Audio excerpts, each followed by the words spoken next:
माता रमाबाई आम्बेडकर का विवाह 9 वर्ष की उम्र में मेजर सूबेदार रामजी मोलजी सकपाल आम्बेडकर जी के सपुत्र आधुनिक भारत के युग प्रवर्तक डॉक्टर बाबा साहब भीमराव आम्बेडकर जी से 4 अप्रैल 1906 को आज ही के दिन हुआ था। तब भीमराव आम्बेडकर जी की उम्र मात्र 14 वर्ष की थी और बाबा साहब जी तब 10वीं कक्षा में पढ़ रहे थे। ये शायद ही बाद में रामी का नाम रमा हो गया था और शादी के पहले माता रमाई बाबा साहब प्यार से उन्हें रामू कहते थे और माता रमाई उन्हें साहब करके पुकारती थी। रमा जी बिल्कुल अनपढ़ थी, किंतु शादी के बाद भीमराव आम्बेडकर जी ने उन्हें साधारण पढ़ना लिखना सिखा दिया था। वह अपने हस्ताक्षर कर लेती थी। त्याग समर्पण की प्रतीक महिलाओं के संघर्षों की मिसाल थी माता रमाबाई आम्बेडकर जी। इस पर एक कविता है। जालिमों से लड़ती थी भीम की रमाई थी, मलजुमों को बढ़ के जो आंचल उठाई थी, एक तरफ फूले सावित्री के साथ लड़े भीम साथ वैसी मेरी रमाई थी। बाबा साहब आम्बेडकर जी को विश्वविख्यात महापुरुष बनाने में रमाबाई का ही साथ था। आज हमारी महिलाएं चाहे वो किसी भी धर्म जाति समुदाय से हो, माता रमाबाई आम्बेडकर जी पर गर्व होना चाहिए कि किन परिस्थितियों में उन्होंने बाबा साहब आम्बेडकर जी का मनोबल बढ़ाए रखा, उनके हर फैसले में उनका साथ देती रही, अपना जीवन घर कष्ट में बिताया और बाबा साहब आम्बेडकर जी की मदद करती रही। आज अगर भारत की महिला आज़ाद है, समता समानता के अधिकार मिले हुए हैं, तो सिर्फ उसका श्रेय सिर्फ और सिर्फ माता रमाबाई आम्बेडकर जी को और डॉक्टर बाबा साहब आम्बेडकर जी को ही जाता है। हमारा फर्ज है उनको जानने का, उनको त्याग समर्पण की भावना को पहचानने का।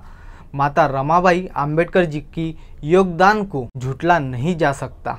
समाज लोग आज भी उन्हें मुक्तिदाता के रूप में याद करते हैं, जो शोषित समाज के आत्मसम्मान तथा हित के लिए अंतिम सांस तक लड़ी और हर कदम पर बाबा साहब आम्बेडकर जी का साथ दिया। बाबा साहब आम्बेडकर जी और माता रमाबाई आम्बेडकर जी को हम केवल इसी बात से जान सकते हैं कि वे कितने महान वकील होने के बाद भी उनके पुत्र गंगाधर की मृत्यु पर उनके जेब में इतने पैसे नहीं थे कि वे अपने बेटे के लिए कफन खरीद सके। कफन के लिए माता रमाबाई आम्बेडकर जी ने अपने साड़ी से एक टुकड़ा फाड़ दिया। माता रमाबाई ने 5 संतानों को जन्म दिया था, जिनके नाम थे यशवंतराव, गंगाधर, रमेश, इंदु, राजरत्न। गरीबी किसी को ना सताए। धन अभाव के कारण जब भोजन ही भरपेट नहीं मिलता था, ऐसी स्थिति में दवा के लिए पैसे कहाँ से आते। इसका दुष्परिणाम यह हुआ कि यशवंतराव के अलावा सभी बच्चे अकाल ही कालवधित हो गए। दूसरे पुत्र गंगाधर की निधन की दर्द भरी कहानी डॉक्टर आम्बेडकर जी ने इस प्रकार बताई है। बाबा साहब कहते हैं कि मेरा दूसरा लड़का गंगाधर, जो देखने में बहुत ही सुंदर था, वह अचानक ही बीमार हो गया। दवा दारू के लिए पैसे ना थे।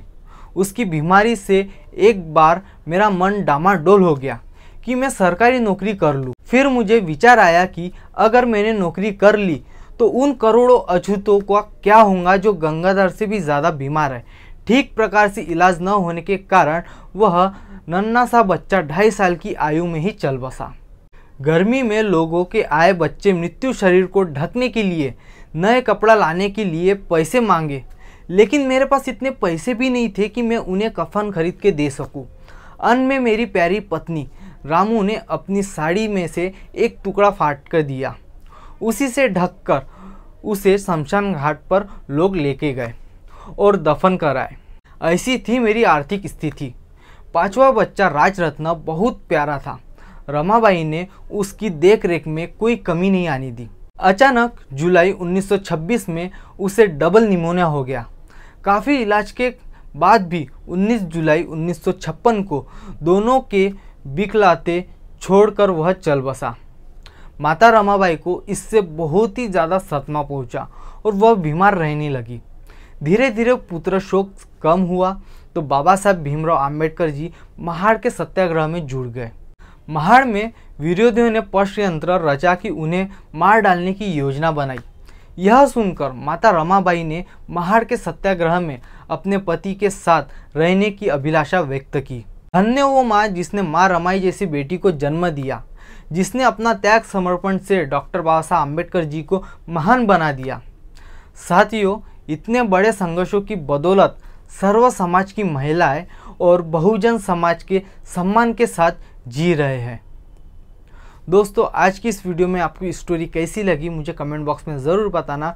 ऐसी बहुत सी बातें हैं जो कि मैं बोलते बोलते अटक गया हूँ, तो प्लीज़ आप उसे इग्नोर कीजिए और आपकी राय क्या है मुझे कमेंट बॉक्स में ज़रूर बताइए।